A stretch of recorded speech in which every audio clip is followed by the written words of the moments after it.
We're live. Hello, everybody. Good morning. All messages are visible. All right. Good morning. Welcome back to another coffee talk. I'm sitting here with my co-host as he eats his oatmeal. Is that good oatmeal? Good. Well, we just wanted to pop in and do another little coffee talk here. This is coffee talk number 4. We've done 4 of these already. How old are you? 3? Okay. When you're turning 4 soon, though, right? You're almost 4. Okay. So I wanted to kind of give you guys a little bit of update on what's going on with our family, where we've been, some of the adventures we've been on the past month or so. Check in on you guys and see how everything's going. And then I've got some questions I need to answer from some of you all that you've asked me. So let's start with where we've been. But before that, let's take a swig of coffee. And I want to say thank you to Lucy for sending me the cup, or giving me the cup. This cup it's an Ozark Trail cup that's all stainless steel insulated. And I really like it. It's simple, rugged, you know, how life should be, right? But welcome to those who are chiming in. If you guys can hear me, go ahead and hit something in the little comment thing. Just let me know you can hear me so I can see that everything's coming through loud and clear. But where have we been? We took a road trip of sorts. We went to various parts of Florida, and so we left our home here in Alabama, and we traveled down, and we stopped in Spring Hill, Florida. We stopped at a little spring there called Poe Springs, P-O. I made a YouTube video about it, and I posted a review and a video tour of the spring on the channel. Cool. Welcome, Wanda. Good to see you again. Glad you could join me this morning. I posted this about a week ago. Well, maybe not that long ago. I forget when I posted it. It's kind of been a blur. Anyways, I posted a review of that. Then we moved on down to visit my mom. We visited my in-laws. We visited some family. By and large, we stayed in the Southwest Florida area, and we visited little spots here and there. But my wife helped to run a family business down there, so that my in-laws could take some time off and whatever. So we did that for a little bit. One of the luxuries of being a school teacher and having summers off is that we can travel a little bit and do that. So anyways, we went to, where did we go? We went to Rye Preserve down in Manatee County, Florida. We went to Coquina Beach in Manatee County as well. I did a review on that, a video review. We went to, I met this guy at this little creek at Rye Preserve. His name was Ryan, and he does RPK Customs is the name of his YouTube channel. And Ryan built out this camper van inside a Ford Econoline van, like a utility van. And I just met him randomly at this little creek, and we were playing down in the creek, and we started talking. We had some common interests and stuff, and he had a dog there with him, and animals and dogs always are good conversation starters, right? So we started talking, and anyways, he discloses that he has this camper van, so it was really neat. I got to go up and film a little video tour of his camper van, and I posted that the past couple days. I think I posted that video. You can go back and watch it. But that was a neat build. And check out his YouTube, check out his Instagram. It's RPK Customs. He makes lightsabers, he makes knives, and he apparently builds camper vans. Where else did we go? That's about it. I think we booked it back yesterday. We got back in Alabama yesterday evening, and kind of just fell out of the car kind of situation. We're all just kind of tired. But an interesting thing happened on the way back. We hit this stretch of Interstate 10, I-10, going through the panhandle of Florida. As we're crossing through Tallahassee and about to cross over into the central time zone, I see this sign. I randomly see this sign, and it was like, severe crash ahead, traffic delayed, please take alternate route. And I barely caught a glimpse of it, and I was like, oh man. So I had my wife go on my phone and look it up and look at the traffic on my phone. And first time, it never happened before. I saw, sometimes when you're looking at Google Maps, you can see yellow, green, or red, depending on how fast the traffic is moving. I saw red, and then on top of that was just black. And I'd never seen black before on these Google Maps or whatever on our phones. And, but apparently means the whole interstate is shut down, or that part of the interstate was shut down. So we had to, we actually had to get off the next exit, and we drove through north of Tallahassee, really pretty area, Panhandle of Florida. I'd never really been in that area a whole lot, kind of then Thomasville area. And then we went up into Bainbridge, Georgia, which is a cool little town. And then just kind of worked our way back into Alabama from there. But it's still crazy to see driving through that area like Donaldsonville, and along the state line there on the Chattahoochee River. There are still scars in the trees and, you know, in the land and in people's roofs. You can see the hurricane damage from Hurricane Michael that happened in 2018. It's still there, it's still visible, which is crazy to see. But that area was just decimated by the Hurricane Michael. So, anything else we need to cover?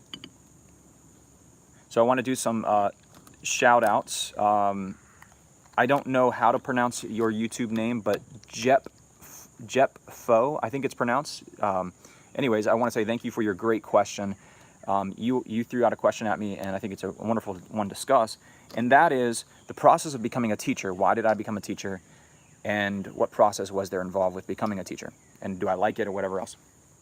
So let me talk you through. My mom was a school teacher most of my life, most of my childhood. And she just always had a teacher's heart, still does. And even to this day, she will get, whenever we visit her, she will get a microscope out, she'll get some pond water, she'll get insects, and she'll get my boys very involved in like a science lesson or some kind of science experiment or something like that. And they love it. You know, she's still a teacher at heart, even though she's retired from that. That kind of was contagious. It was, I kind of caught on to that. My dad was a pastor, a preacher. So he also had, there's a teaching dynamic and aspect to what he did.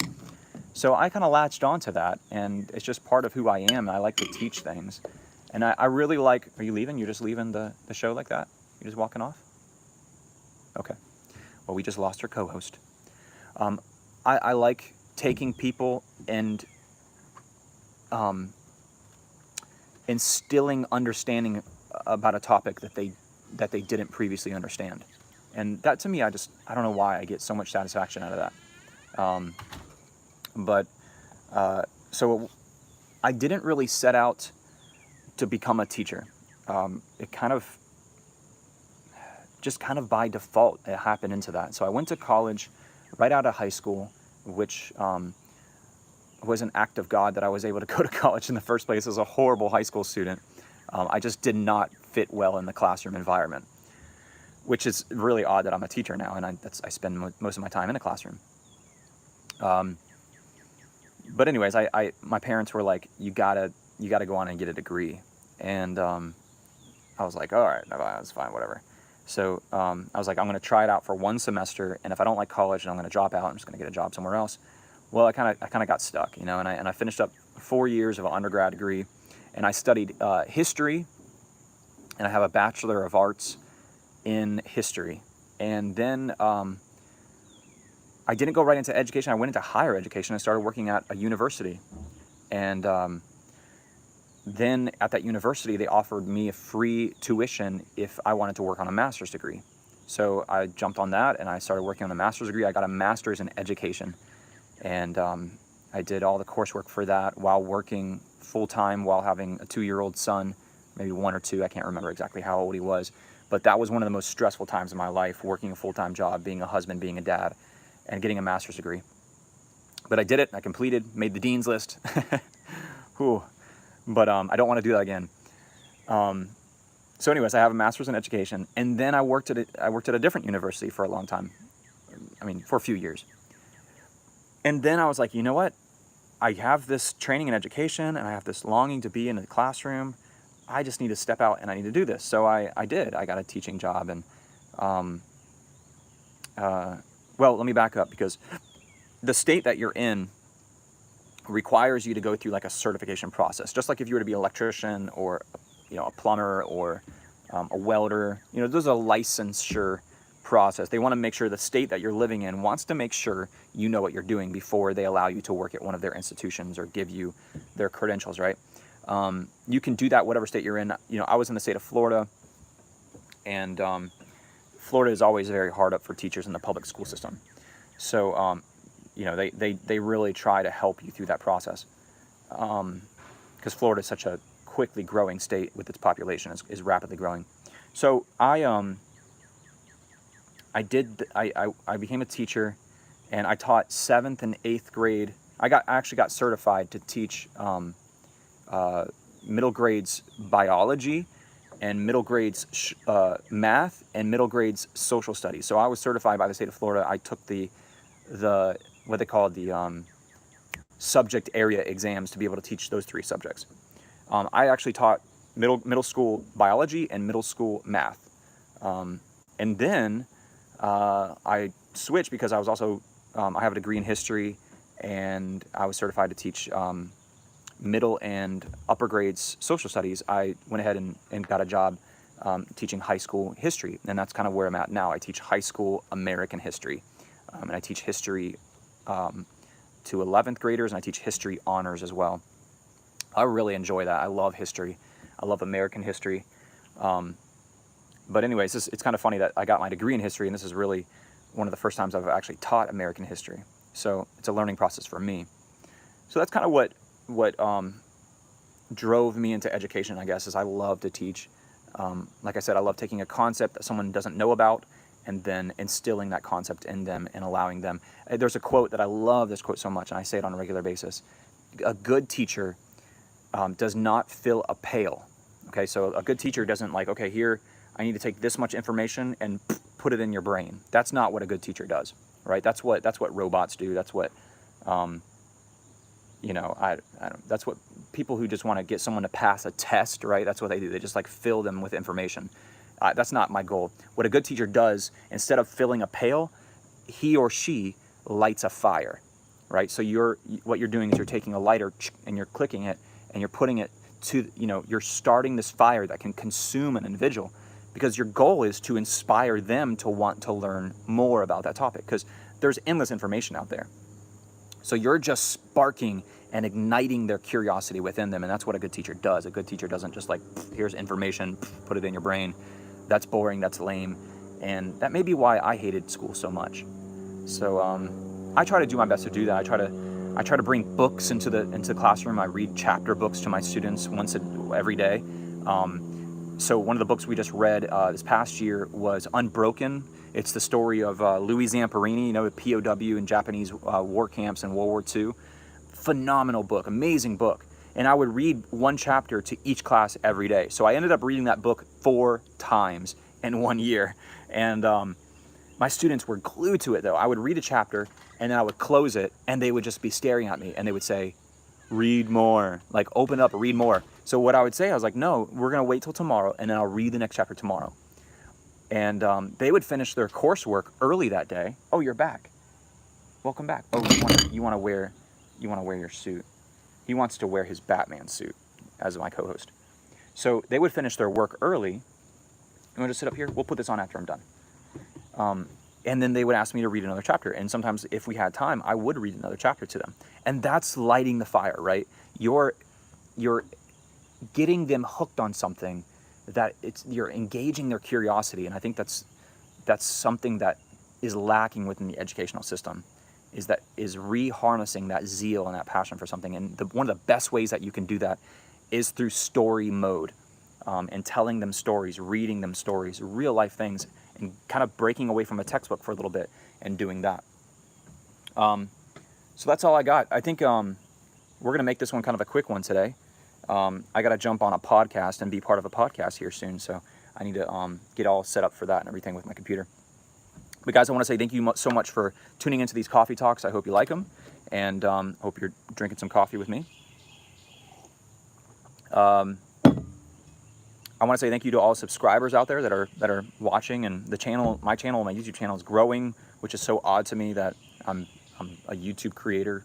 I'm thinking we're going to hit 20,000 subscribers by the end of the year, which is just mind-blowing. What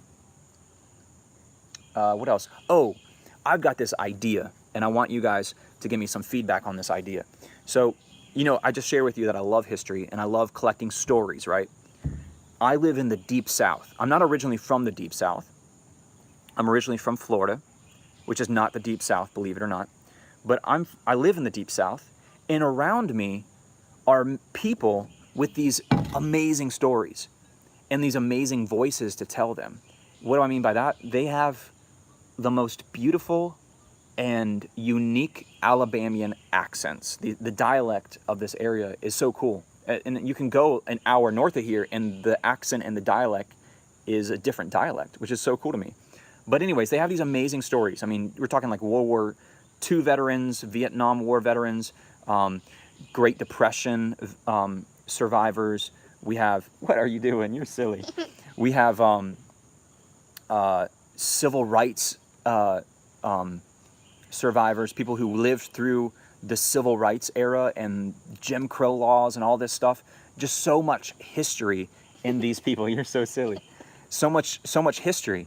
And it'd be so cool to make a podcast where I go around and I just put a microphone in front of someone at their dining room table and tell them, I want you to tell me the happiest story and the saddest story of your life. And to get them to tell me those things, or the most memorable story or something like that, and make a podcast where I do that, but I also put the stories on YouTube and just collect all this history. I don't say anything, you don't see me, you don't hear me, but all you hear is them telling a story. So you turn the podcast on and you begin to hear them tell this incredible story, a life-changing story, you know.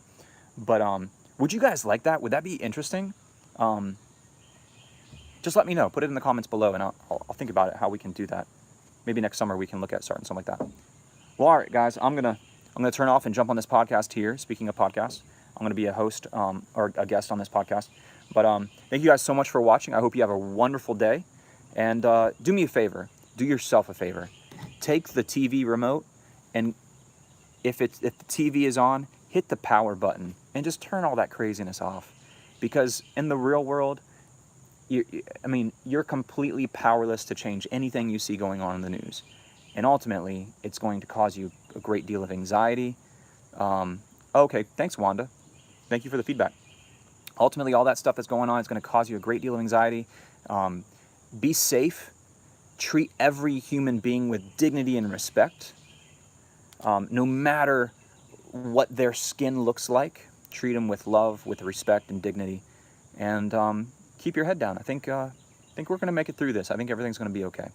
So guys, keep it real. Thank you so much for watching this morning. I hope you have a wonderful day. You want to say